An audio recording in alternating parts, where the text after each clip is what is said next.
டேய் நேசமணி இத வந்துட்டியா ஐயா கூப்பிடுங்க எப்பெல்லாம் இவங்கள பாக்குறப்ப இது பூமர்ரா அப்படின்னு தோணும். இப்ப நான் சொல்றத நல்ல கவனமா கேளுங்க. ஏர்லி மார்னிங் சீக்கிரமா எந்திரிச்சிருவாங்க.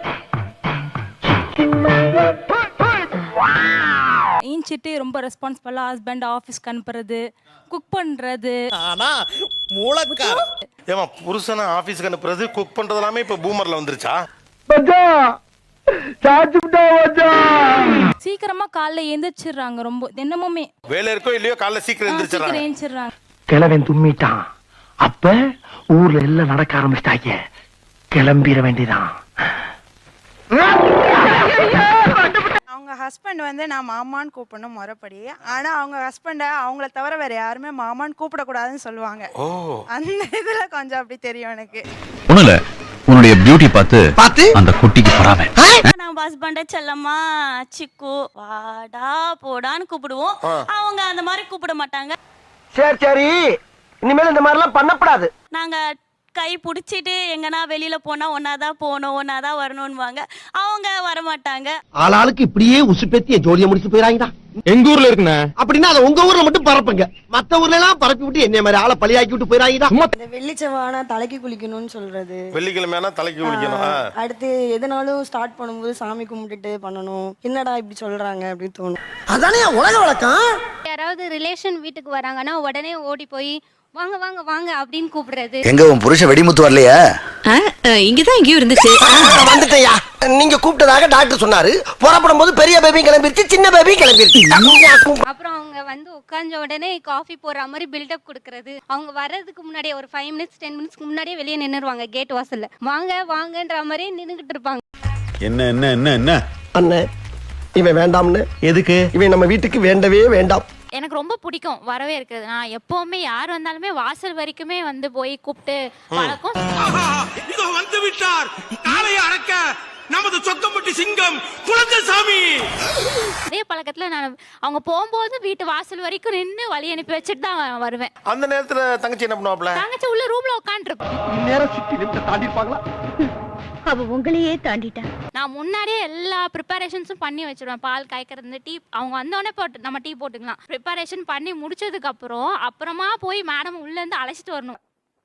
அந்த பவள மல்லிய, பாரிஜாத பூவ, அந்த மேகலைய இங்க கூட்டிட்டு வர்றேன். அது அவங்க ரிலேட்டிவா தான் இருக்கும். இந்த சைடு கூட கிடையாது. அவங்க ரிலேட்டிவா தான் நான் வரவே இருப்பேன். இப்ப நான் உதவி செஞ்சா என் கால கழுவி நீ குடிப்ப. அதுதான் ஓவர் பில்டப்பா இருக்க மாதிரி இருக்கு. நான் வந்து உள்ள இருக்கனால என்ன சொல்லுவாங்க, நீ என்ன சோம்பேறியா இருக்க இப்படி, அவ பாரு எப்படி கூப்பிடுறா. உங்க வீட்டுக்காரர் காதலர் தினத்துக்கு என்ன பண்ணாரு? ஃபர்ஸ்ட் இயர்ல ஒரு வேலண்டைன்ஸ் டே வந்திருக்கும்ல, அப்ப என்ன பண்ணாரு உங்க வீட்டுக்காரர்?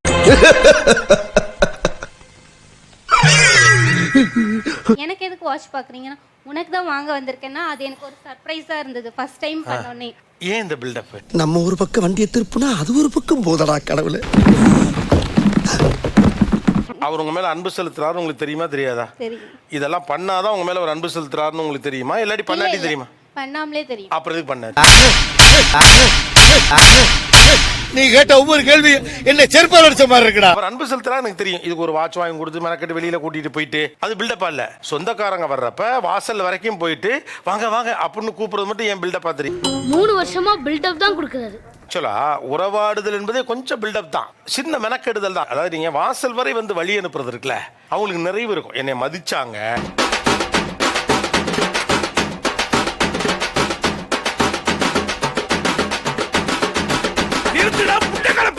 உங்க மாமியார்ட்ட அவங்க ஸ்கோர் பண்றாங்கன்னு நினைச்சிட்டீங்க. ஏய் அப்புறாணி, அதுவும் உங்க சொந்தக்காரங்கள்ட்ட ஸ்கோர் பண்றாப்ல அண்ணி. அந்த விவரம் தெரியல உங்க. உலக மகா முட்டாளா இருக்கிறிய நீ ஒரு புது உலகத்தை உருவாக்க போறியா? அடிச்ச மௌன செவுத்துல சாணி மாதிரி ஒட்டிக்குவேன். எங்கனாச்சும் கோவிலுக்கு அந்த மாதிரி போகணும்னா கொஞ்சம் மாடர்னா போவோம். நார்மலா சொல்லும் போது என்ன சொல்லுவாங்கன்னா, எங்க வெளியெல்லாம் போனோம் அப்படின்னா மாடர்னா போவோம், கோயிலுக்குலாம் போறப்ப ட்ரெடிஷனலா போவோம் அப்படின்னு சொல்லி கேள்விப்பட்டிருக்கேன். டேய் இவன் வேற என்னை ரொம்ப டார்ச்சர் பண்றான்டா. எடுத்த உடனே நாங்க கோயிலுக்குலாம் போறப்ப மாடர்னா போவோம். அந்த மாதிரி ட்ரெஸ்ஸிங் சென்ஸ் இல்லைங்க சார். கோவிலுக்கு போனால் ட்ரெடிஷ்னலாக தான் போகணும், மாடர்ன் ட்ரெஸ்ல போகக்கூடாது அப்படி சொல்லுங்க. என்ன நினைச்சிட்டு இருக்கீங்க எல்லாரும்? நானும் பல கெட்டப்ப கஷ்டப்பட்டு போட்டு வர்றேன். பார்த்த உடனே பாடி சொல்றா நான் கெட்டப்புக்கு என்னடா மரியாதை? நீங்க ஏன் அவங்களுடைய உடையெல்லாம் பத்தி பேசுறீங்கன்னு கேக்குறாங்க. நான் பேசல சார், என் மாமியார் சொல்றத நான் அவங்க கிட்ட சொல்லுவேன். அதான் சார் போலீஸ் என்ன விரட்டி வருது. அவங்க நான் என்ன சொல்லேன்னு கேட்பாங்க. எதுவும் சொல்லிடாதீங்க, அடிச்சு கூட கேட்பாங்க. அப்பயும் சொல்லிடாதீங்கன்னு சொன்னான் சார். விளையாடியா நீ வந்து இப்போ போற மாதிரியா அவளையும் கொஞ்சம் ட்ரெஸ் பண்ண சொல்லு. அதாவது என்ன தூண்டி விட்டுட்டு என்ன கெட்ட வேலை கிட்ட அவங்க சேஃப் ஜோன்ல உட்காந்துருவாங்க. அதான் தெரியுது, சும்மா இருக்க வேண்டியதானே. இன்னும் தெரியலையா? ஐயோ முட்டாள். எது முட்டாளா? இப்ப பாரு ஆண்டி புடிங்கிருச்சாண்டி. சார் சொல்லலைனாலும் எனக்கு கேட்பாங்க சார், நீ போய் கொஞ்சம் சொல்லம்மா, உன்ன மாதிரி புடவை கட்ட சொல்லம்மா, உனக்கு நீல கலர் எடுத்து வச்சிருக்கேன் அவளை பச்சை கலர் கட்ட சொல்லம்மா அப்படின்வாங்க. வாய்ப்பில்லை ராஜா, வாய்ப்பு கிடையாது. எங்க ஹஸ்பண்ட்க்கு வந்து இந்த ஜெனரேஷன்ல எப்படி இருக்காங்களோ அந்த மாதிரி ட்ரெஸ் பண்ணோம், உனக்கு பிடிச்ச மாதிரி நீ இரு அப்படின்னு சொல்லுவாங்க. இதை நாங்க ரெண்டு பேரும் ஒரு ஜாலியாவே எடுத்துக்கிறது. புதிதாக ஒன்றை வருகிற போது அதை பயன்படுத்துவது மாடர்னிட்டி நினைக்கிறோம். இல்ல என்னங்க எனக்கு ஒண்ணுமே புரியல. அதை பயன்படுத்தலாமா வேணாமான்னு சிந்திக்கிற ரேஷனல் ஐடியா இருக்குல்ல, அதான் மாடர்னிட்டி. அட்ஜஸ்ட் பண்ண போறியா? கரெக்டா கேக்குறா. அவங்க இவ்வளவு வந்தும் கூட கையிலேந்து காசு போனாதான் நிதானம் இருக்கும்னு புரிஞ்சுக்கிறது இருக்குல்ல, அது ஒரு நல்ல புத்திசாலித்தனமான ஐடியா தான். அவளை பத்தி கேள்விப்பட்டிருப்பேன். அலாட்டு ஆறுமுகம் அப்படியே. ஆமா, அவன் கேட்கிற ஐட்டம் எல்லாம் ஒண்ணும் புரிய மாட்டேங்குதுல. ஆக்சுவலா இதெல்லாம் இவங்க தரப்புடைய perspective, I mean point of view. நீங்க இதனாலதான் பூமர் நான் நினைக்கிறேன் அப்படின்னு அவங்க சொல்றாங்க. நீங்க வீட்டுக்கு முதல்ல வந்தால் இவங்க அடுத்து வந்த ஆளு தான். உங்களுக்கு திருமணத்துக்கு அப்புறம் 2-3 வருஷத்துக்கு அப்புறம் வந்திருக்கலாம், 4 வருஷத்துக்கு அப்புறம் வந்திருக்கலாம். எனக்கு இந்த கண்டிஷன் இருந்துச்சு, இவங்களுக்கு இது இல்ல. அதை நினைச்சா எனக்கு கோவமா வருது. இவ்வளவு நாளா என் மனசுக்குள்ள இருக்க விஷயத்தை யாருக்கிட்டயாச்சும் சொல்லணும்னு நினைச்சேன். அதுக்கு ஒரு நல்ல வாய்ப்பு கிடைச்சிருக்கு. காலைல எழுந்திரிச்சு கோலம் போடுறது, மற்றபடி டயத்துக்கு இந்த சமையல் வர்றது, சமையல் பண்ணுறதுக்குலாம் வர்றது, டைமிங்க்கு வந்து பண்ணுறது, அதெல்லாம் அவங்களுக்கு வந்து ஈஸியாக இருக்கு. அவங்களுக்கு உங்களுக்கு இதெல்லாம் கண்டிஷன் இருந்துச்சு, இந்த கண்டிஷன் அவங்களுக்கு போடல. அவங்களுக்குலாம் கிடையாது. நாம் யாருக்கு என்ன தீங்கு செய்தோம்? நமக்கு மட்டும் ஏன் இப்படி எல்லாம் நடக்கிறது? நமக்கு முன்னாடி 4 பேர் இருக்காங்க சார், அவங்களே ஒரு 4 வேலை செஞ்சிருவாங்க. நம்ம போய் அங்கங்க டச் அப் பண்ணிட்டு நல்ல பேர் எடுத்துட்டு வந்துடுறது சார். இல்ல அது கூட செய்யற ஆள்மா தெரியல உன்னை பார்த்தா.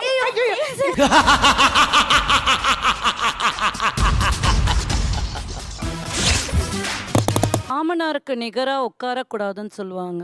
நான் தெரியாதனமா முதல் தடவை கல்யாணமான புதுசுல உட்காந்துட்டேன். மாமியார் பிடிச்சு திட்டினாங்க. உங்க ஜட்ஜ்மெண்ட் ரொம்ப தப்பு சார். என் மூஞ்சி ஒரு 3 செகண்ட் உத்து குறுகுறுன்னு பாருங்க. வீட்டுல போய் உட்கார்ந்து தனியா கெக்கப்புக்குன்னு சிரிச்சுக்கிட்டே இருப்பீங்க. ஆனா எனக்கு அடுத்து அவங்க சின்ன மருமக வந்தாங்க, கால் மேல கால் போட்டு உட்காந்துருக்காங்க. அப்பயும் என் மாமியார் எதுவும் சொல்லல.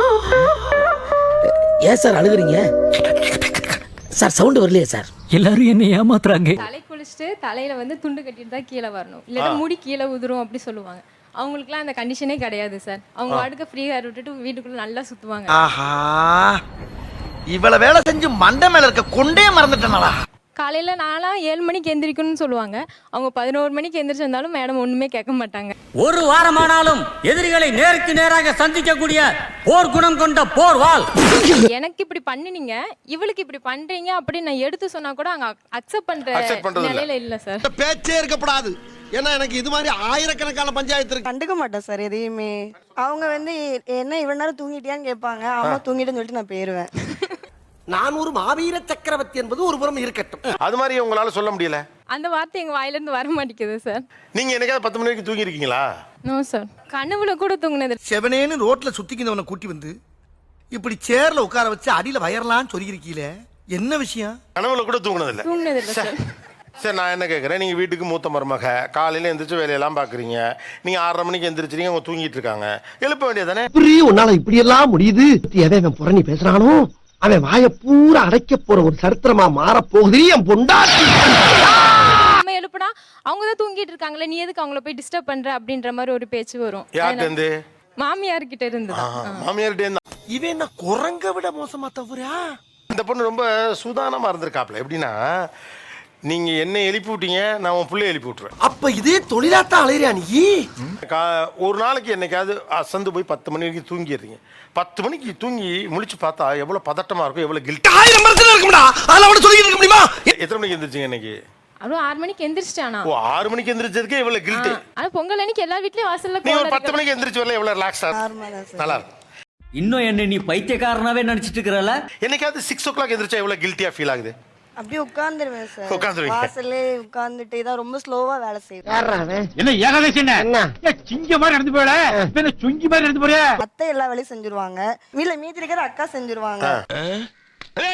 இந்த வேலை தானே வேணாங்கிற பண்றது? உங்க வேலைகளை கொஞ்சம் அவங்கள்ட்ட பகிர்ந்துக்கலாம்ல, ஏன் அதை செய்ய மாட்டேங்கிறீங்க? நான் செய்யக்கூடாதுன்னு இல்லை, அவங்க வந்து செஞ்சா சொதப்பிடுவாங்கன்னு அவங்க நினைக்கிறாங்களா என்னன்னு தெரியல. எனக்கு ஒண்ணுமே புரியல. வாய்ப்பில்லை ராஜா. காஃபி குடிச்சிட்டே வீடு பெருக்குவாங்க சார். காஃபி டம்ளர் அங்க மறந்து வச்சிருவாங்க. அதான் இந்த வேலையை உங்கள்ட்ட கொடுக்குறது நம்மளே செஞ்சிடலாம். செஞ்சிடலாம், அந்த அளவுக்கு இருக்கும். இந்த வீடியோ உங்களுக்கு பிடிச்சிருந்தா லைக் பண்ணுங்க, ஷேர் பண்ணுங்க, சப்ஸ்கிரைப் பண்ணுங்க.